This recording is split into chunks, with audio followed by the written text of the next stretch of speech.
বন্ধুরা, আজ যে প্যান্ডেলটি দেখছো সেটি হচ্ছে দইয়ের বাজার রাসে। কি সুন্দর একটা প্যান্ডেল দেখো, এখানে পাখি আছে, বিভিন্ন রকম পাখি, সবুজের বার্তা দিয়ে এরা কি সুন্দর একটা প্যান্ডেল করেছে।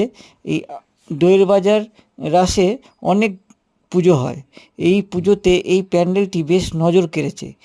বেশ কিছু পাখি, পাখির মেলা, পাখির কিচিরমিচির, পাখি কিভাবে থাকে, আর তার সাথে আছে পেঁচা, চিল, পায়রা, কত রকমের পাখি। এত পাখি দিয়ে সাজিয়েছে এই সুন্দর মণ্ডপটি, দেখতে যেন তোমরা ভুলো না।